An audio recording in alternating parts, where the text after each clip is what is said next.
Volvimos después de un descanso, después de sufrir un poquito, de estar viendo cómo resolver los problemas técnicos de este martes muy especial, muy particular. Por todos los yo creo que era por todos los temas, todas las cosas que teníamos que trabajar. No sé. Esto es, viste, cuando tenés todo planificado y de pronto ocurre el destino. Más o menos como ayer. Más o menos demasiado.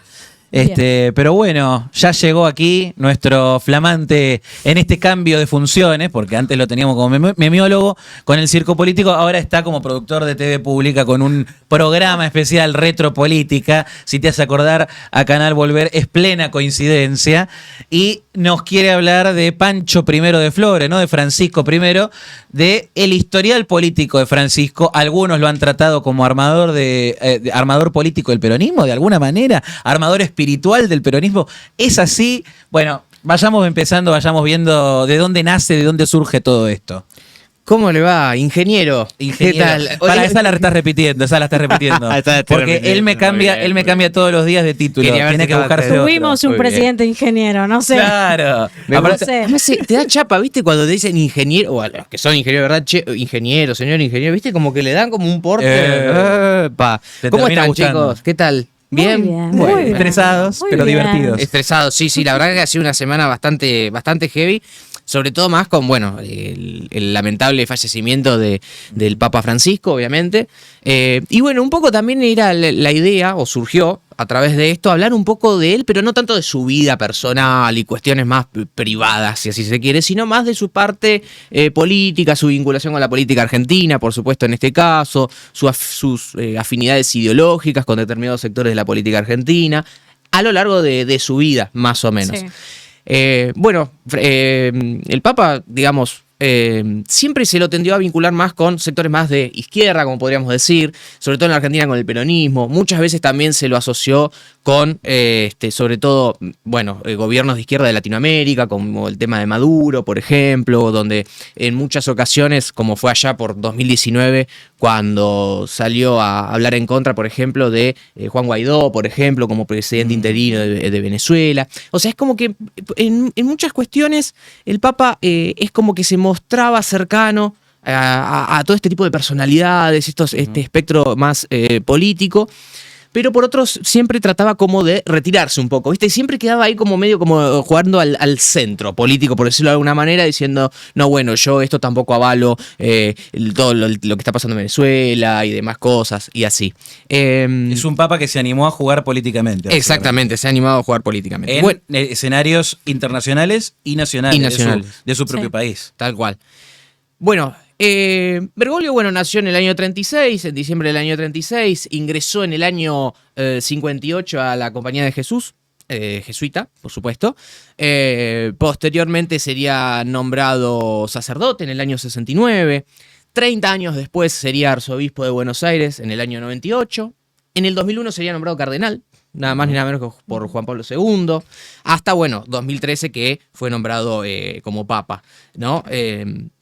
Ahora, en sus inicios, digamos, Bergoglio fue muy influenciado, sobre todo por una escritora, una filósofa llamada Amalia Padetti, ¿sí? Una filósofa argentina muy reconocida, muy llegada, muy cercana al peronismo. De hecho, Bergoglio era muy cercano a las ideas de justicia social, más de posicionarse más del lado de los que menos tienen, todo ese tipo de cuestiones. Y fue muy influenciado por su pensamiento. Incluso Amalia Padetti participaba dentro de una agrupación peronista llamada Guardia de Hierro. No sé si la recuerdan, no sé si les suena.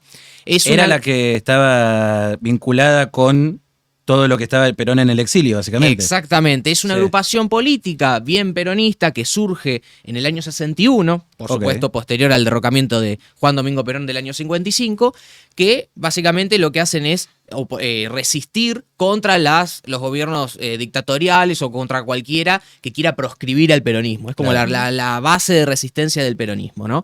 Esta mujer, Amalia Padetti, estaba vinculada, participaba dentro de Guardia de Hierro, y entonces es por eso que también en su momento al Papa se lo vinculó, a Bergoglio se lo vinculaba en aquella época con Guardia de Hierro y demás, aunque la realidad es que nunca estuvo vinculado en el sentido de participar de la misma, ¿no? Sí. Digamos, era cercano por una cuestión de ideas, de preceptos y demás, pero no por ello.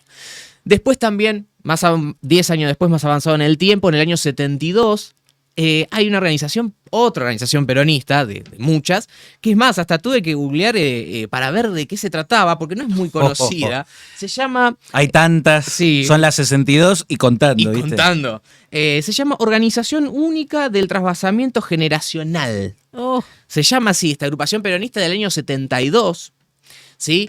Entendamos el contexto, contexto de la aparición y pleno auge de montoneros, todas las guerrillas y todo lo que sería después, bueno, la década de los 70, pero era una organización peronista que nucleaba sobre todo a estudiantes de los centros de estudiantes de los colegios secundarios, universidades y demás, pero no, a diferencia, por ejemplo, de montoneros y demás, no veían la lucha o la violencia, por decirlo de una manera, como método para la revolución y todo lo que fuese. Claro. A Bergoglio también se lo vinculaba un poco con estas organizaciones, como partícipe de estas organizaciones, aunque de vuelta, él como que siempre, y lo mantuvo a lo largo de su vida, y no solamente cuando fue papa, siempre como esta cosa de no, pero yo no participé, yo no estuve, sí, yo conocía, pero yo me aparto un poco, por decirlo de alguna manera, nunca queriéndose meter de lleno en la política, ¿no? Eso del año 72. Después, bueno, durante la dictadura cívico-militar, algunos lo habían, digamos, señalado con el dedo por no defender a un grupo de sacerdotes que habían sido fuertemente reprimidos durante el gobierno de facto y demás. Bueno, el kirchnerismo, y eso lo vas a hacer un poquito después, pero Sí. muchos de los que eran de ese peronismo, de esas juventudes peronistas de ese momento, que después tienen su rol más preponderante en el kirchnerismo, lo tratan de tener vínculos con la dictadura, Tremendo, lo sí. tratan de entregar gente, o sea, lo vinculan con las cúpulas eclesiásticas castrenses, o sea, ¿qué podemos decir de eso? Exactamente, sí. Posteriormente el kirchnerismo intentaría hacer eso por fruto de una confrontación que va a tener iniciado recién el gobierno de Néstor Kirchner, por Sí. ejemplo, allá por el año 2003. Una fuerte confrontación que van a tener con Bergoglio, siendo él ya arzobispo y demás, bueno, cardenal. Y se lo va a asociar mucho con la dictadura cívico-militar. Entre otras cosas, se le van a recriminar estas cosas de no haber protegido, no haber denunciado la desaparición de algunos sacerdotes o determinados miembros muy importantes de la iglesia de su época. Pero lo cual no sería tan así. De hecho, es más, un gran defensor de los derechos humanos y demás de la Argentina, como lo es Adolfo Pérez Esquivel, por ejemplo, saldría... Premio Nobel de la Paz en su momento. Premio Sí. Nobel de la Paz, me sacaste la palabra de la boca, exactamente. Saldría a defender y a decir lo que no fue así, que incluso al contrario, que él muchas veces denunció este tipo de cuestiones durante la dictadura cívico-militar. Así que eso, la verdad que fue más un golpe bajo que siempre trató de tener el kirchnerismo hacia el qué hacia raro, Bergoglio. qué raro, ¿no? Es raro, ¿no? Sorpresivo. Es sorpresivo. Capaz viene de algunos de esos operadores de siempre, como Servitsky y compañía y su corte de servidores a los peores intereses de la patria. Totalmente. Bueno, después, posteriormente, bueno, de vuelta, en el año 98 es nombrado arzobispo de Buenos Aires. Y ya iniciado, justamente el año 2003, llega Néstor Kirchner a la presidencia. ¿Qué va a ocurrir? Se va a generar durante toda la etapa del kirchnerismo, con Néstor, después de Néstor, siguiendo con Cristina, hasta, obviamente, el año 2013, que es nombrado papa, una tensión muy fuerte entre Bergoglio y el kirchnerismo en general, y sobre todo entre básicamente el gobierno y la iglesia, por decirlo también de alguna manera. De hecho, es más, Néstor Kirchner llega a titularlo a Bergoglio como el jefe espiritual de la oposición a Bergoglio en su momento. ¿Por qué? Porque se lo vinculaba mucho... ¡Qué locura! Con una cercanía de Bergoglio con quien era en su momento jefe de gobierno porteño, con Mauricio Macri. Sí. Se lo vinculó en una época mucho con el macrismo. De hecho, es más, cuando asumió como papa, los noticieros todos lo vinculaban por ese lado. Sí, es verdad. Y demás cosas. Es verdad. Entonces... Era una cosa loca, porque ese momento del kirchnerismo, fíjate, después se terminaron amigando y terminamos en este titular en el que algunos han llegado incluso en el último tiempo, y lo vamos a ver por qué, han llegado a hablar de Bergoglio, de Francisco, como una persona que intercedió en las internas peronistas. Pero, digo, en un punto llegó esto que vos decías, de que lo vinculaban con Macri. También estuvo lo de cuando se hablaba de la pelea con Macri por el tema del matrimonio igualitario. También, en Cava. Eso iba a nombrar justamente. A ver, claro, siguiendo esta línea y de lo que hemos analizado hasta ahora, claramente sí, Bergoglio era más allegado a las ideas y a la doctrina peronista, sí, aunque él nunca dijo soy peronista, nunca lo dijo en ninguna entrevista y demás, pero siempre coqueteó más con ese lado. Ahora hay que entender una cosa, lógicamente él provenía más de podríamos decirlo, un peronismo más ortodoxo. Obviamente no iba a ir muy en línea con las políticas o las ideas del kirchnerismo, que eran más, por decirlo de una manera, más progres, o se distanciaban de ese peronismo más de Perón, como dirían algunos, ¿no? Sí, de hecho hoy en día está esa confusión a veces. Lo vamos a desarrollar después, no voy a seguir spoileando, pero digo, estamos con la No ansiedad. le crean, no le crean. No, pero digo, el kirchnerismo tiene esta cosa de este romanticismo con Francisco, pero también una confrontación constante. Alberto ahí coqueteando que sí, que no, el kirchnerismo de vuelta, todo, pero después, claf, te meto la ley del aborto. Tal cual, también. Bueno, siguiendo con la línea que teníamos, bueno, con Néstor, incluso en el año 2005, Néstor Kirchner decide no asistir al tradicional Te Deum del 25 de mayo en la catedral, lo cual es romper una tradición institucional muy que fuerte. no fue la única vez. Y no fue la única vez. No fue la única vez. No fue la única vez. Tal cual.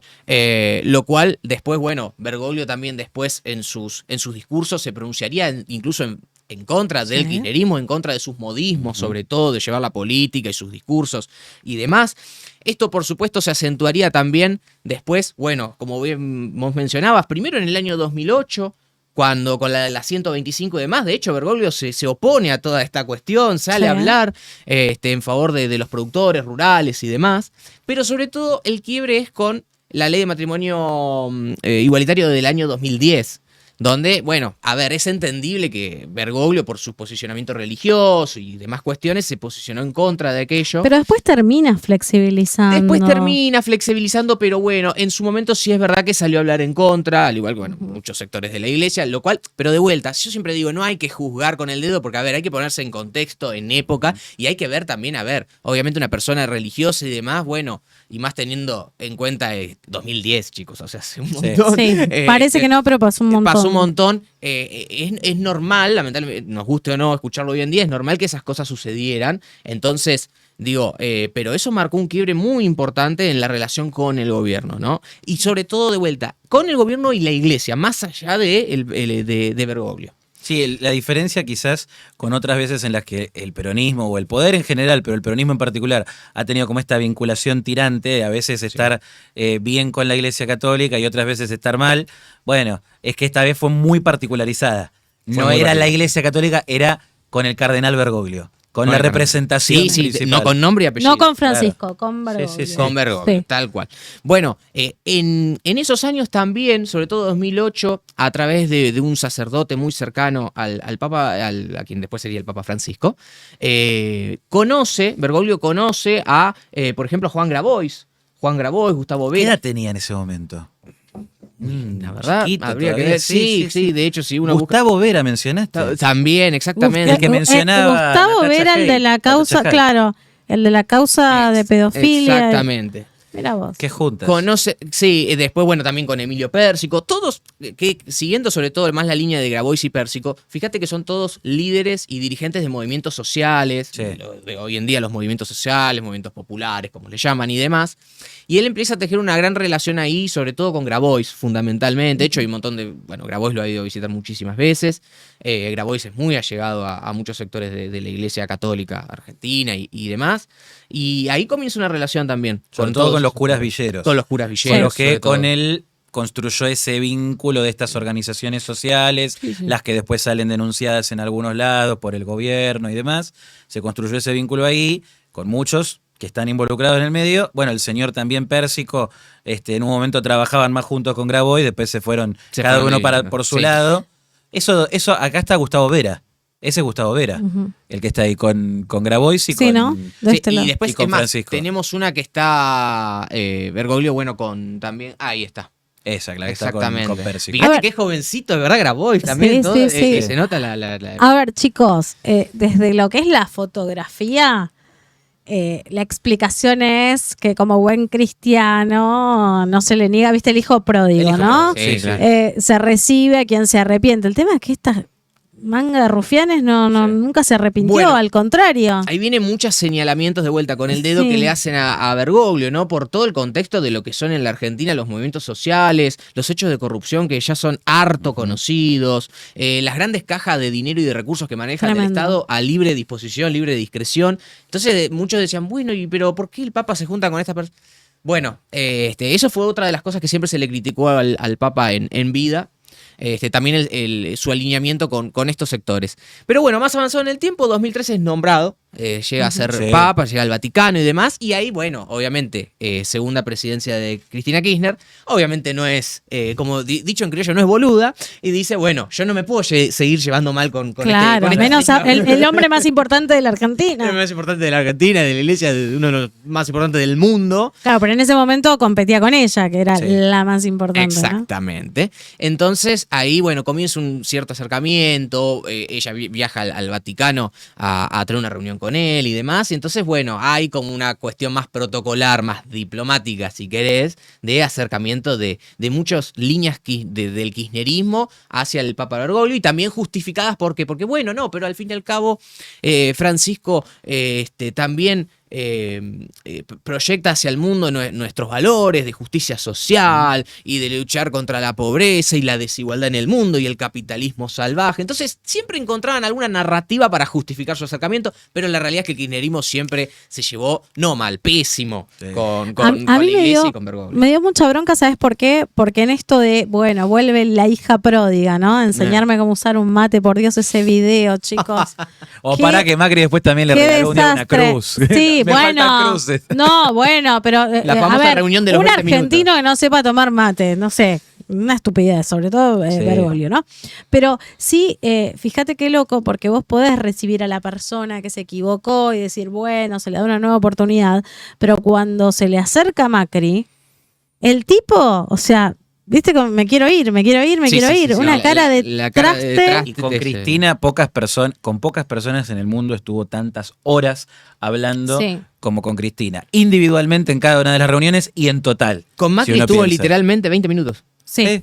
20 minutos, o sea. Que él fue muy diplomático con esto de, Antonia le preguntaba, pero 20 minutos. Y aclaremos algo, esto fue año 2016, o sea, siendo Mauricio Macri ya presidente de la República, no es que fue antes cuando capaz todavía no lo era, o era. Bueno, pero chicos, ahí se nota... la cara, busquen la foto donde está Macri con la familia, con Bergoglio, que tiene una cara que, Dios mío. Pero ahí se nota las diferenciaciones que se hacían en cuanto quizás también problemas del poder, pues fíjate, Milei creo que puede haber sido la persona que más injurias le ha hecho, peor que Cristina, peor que lo que Macri podría haber hecho jamás en el ámbito público, y sin embargo con Milei se ha sacado fotos sonriendo, o sea, tiene mucho de esto del hijo pródigo. Con Macri no lo acepto mucho, pero para mí hay una cuestión interna ahí hay una cuestión que no interna, sabemos, porque Milei, fue el único que lo apoyó, Macri. Claro. Recordemos que también Milei en su momento no fue muy suave, digamos, con el Papa, entonces por eso también sorprendió, fue algo que sorprendió, y todos en su momento, me acuerdo cuando viajó en su momento Milei, yo también decía, bueno, y voy a poner la misma cara que con De Macri. hecho, él tuvo declaraciones en contra de Milei con respecto al tema de las universidades y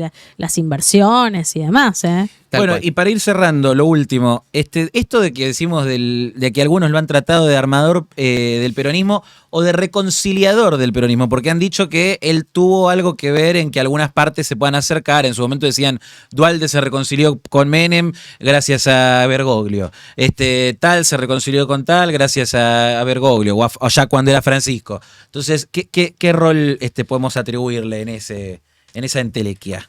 A ver, en el sentido de armador político, yo lo diría de vuelta, pasó a ser más, se convirtió en algún punto, sobre todo en 2013 siendo papa, como en un armador, si querés, espiritual. De un peronismo, ¿no? De un peronismo / kirchnerismo también, que lo empezó a ver con buenos ojos de repente. Se empezó a convertir en eso, básicamente, a predicar muchos de sus preceptos y demás. Y sí, en algún punto también, en muchos de sus discursos, sus entrevistas, como llamando como a unir, bueno, unámonos los que estamos a favor de la justicia social, en contra de esto, en contra de lo otro, a favor de esto, a favor de lo otro, ¿no? También tuvo un gran acercamiento un poco más hacia el lado, hacia muchos sectores progresistas, ¿no? Con el tema de la comunidad LGBT, también en muchas entrevistas con personas de la comunidad y demás, ¿no? También de vuelta, teniendo en cuenta de dónde él viene, bueno, ha tenido un gran acercamiento con estos sectores. Entonces yo creo que ha sido más una cuestión, en cuestión política ha tenido más una influencia esto, de decir, bueno, me alineo un poco más con sectores más progresistas, no, obviamente sigo patrocinando mis valores de siempre, y pregonando eso también para la Argentina y el mundo en general, digo yo, ¿no? Pero, de vuelta, yo lo que veo y lo que analizo es que a lo largo de su vida siempre ha mantenido una posición medio como ambigua, como de estoy al lado tuyo, pero no tampoco es que sea compañero tuyo. Total. ¿Me entendés? Como una cuestión, lo mismo con las organizaciones peronistas que nombramos, con los sectores políticos a los cuales se lo vinculaba, o personalidades de la política. Siempre mantuvo una postura ahí medio como distante, o medio jugando a esta especie de centro, ¿viste? Y no soy ni de derecha ni de acá y soy más de allá, por decirlo de alguna manera. Bueno, hasta aquí fue el repaso histórico del vínculo de Francisco de Bergoglio, digámoslo también en criollo, porque fue parte de la comunidad de la ciudad de Buenos Aires. Ahí poníamos de Flores. Bueno, mi vida fue en Flores, yo fui al colegio en el que él hizo jardín de infantes. Cuando fue lo de Bergoglio, yo estaba en primaria, íbamos a la catedral a celebrarlo. Teníamos después lleno de placas en las que ponían imágenes de Bergoglio, de Francisco ya en ese momento.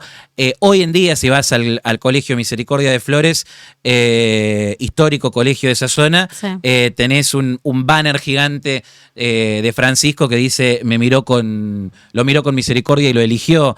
Así que yo creo que hay una cosa de un hombre, lo veíamos también con el tema de la foto del subte que mucha gente replicó, un hombre común que vivió la vida de un ciudadano más y que también tuvo sus posicionamientos políticos en los discursos sociales, en distintas cuestiones y bueno, y que ya no está con nosotros y que ya se ha reunido con el más grande de todos. Dos datos que creo que lo alejan del peronismo. Primero, su patrimonio asciende a $100. No hay peronista que tenga un patrimonio de $100. Ah, no. Yo tengo algunas cositas de Francisco, creo que más o menos el mismo patrimonio. No, $100. Y otra de las cosas, la inteligencia del venida de la rama jesuítica y franciscana. Los jesuitas hacían mucho foco en el conocimiento, los franciscanos en la justicia social. De hecho, es el primer papa en ser nombrado Francisco por Francisco de Asís. Claro. Totalmente. Y las encíclicas, si las pueden leer, no importa acá si sos creyente o no. Sus mensajes realmente eran increíbles. Eso es un legado que nos deja más allá de la fe. Y creo que mucha gente ahora empezó a entender, lo hablábamos quizás al principio, mucha gente empezó a entender la importancia tanto de Francisco, la importancia que tuvo y que quizás hay mucha gente que se pasó de ser demasiado cruel con él. Yo creo que el propio presidente, por ejemplo, lo entiende hoy en día, Sí. que no es una pose, creo que realmente lo entiende.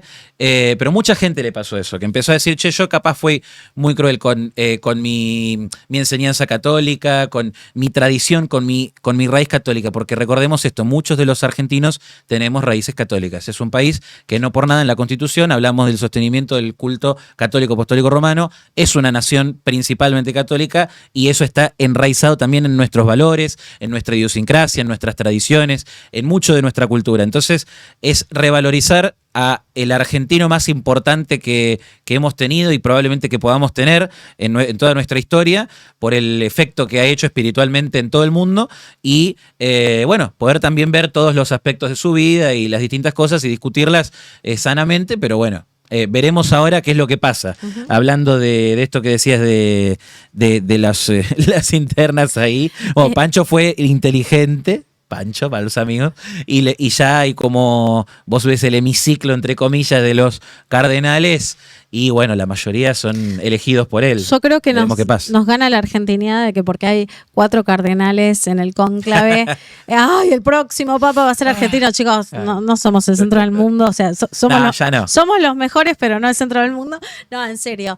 No se sabe qué es lo que va a pasar, no sé. Tengo un argentino que me cae muy bien como para próximo papa y como para sucesor de Francisco. ¿Que no está en estos cardenales? Sí. ¿Lo querés postular ahora? Sí, Tucho. ¿Por qué? Víctor Manuel, no me acuerdo. Tiene una vibra muy de Francisco. Ok. Sí. Bueno. Sí. Ojo que está el ex arzobispo de la ciudad, si no me equivoco, Mario Poli, o sea, Sí. pero Tiene las Francis vibes. Bueno, en este programa que nos dedicamos siempre a ver las verdades y a pensar en las cuestiones políticas de todo, seguiremos la carrera política cardenalicia también de esta gente y viendo qué es lo que pasa ahora con este cónclave que nos va a tener con el culo en las manos. Así que Nunca mejor dicho. nos vamos a ver el próximo jueves y tenemos a un invitado muy especial, también oriundo de Flores. Lo podemos anunciar ya aquí, si va a aparecer, sí, porque después a veces nos hacemos la cabeza y decimos, no lo anunciamos. Porque nos pasó una vez que tuvimos que rediseñar, pero bueno, ustedes tiran muy buenas vibras. Ya para anunciarlo de la próxima semana, no tanto, por las dudas no, por las dudas no. Pero el de esta semana sí lo podemos decir, viene este jueves Alejandro Kim a toda la verdad del Sijuro, a darnos toda su verdad. Y bueno, vamos a ver, también vamos a hablar un poquito de Francisco y de su vínculo con el barrio de Flores, así que vamos a hablar con él en esto que dijimos que íbamos a hacer entrevistas con todos candidatos a legislador porteño hasta las elecciones del 18 de mayo. Y tengamos en cuenta que las próximas semanas estos dos cónclaves son claves, así que vamos a estar trayéndoles información, así que el tema no se corta acá. Les avisamos porque bueno, está el mundo en vilo por todo esto que estuvimos hablando en el programa de hoy. Bueno, gente, muchísimas gracias. Nos vemos este jueves con más Sijuro. Hasta luego. Yo, Javier Gerardo Milei. Yo, Alberto Ángel Fernández. Yo, Mauricio Macri. Yo,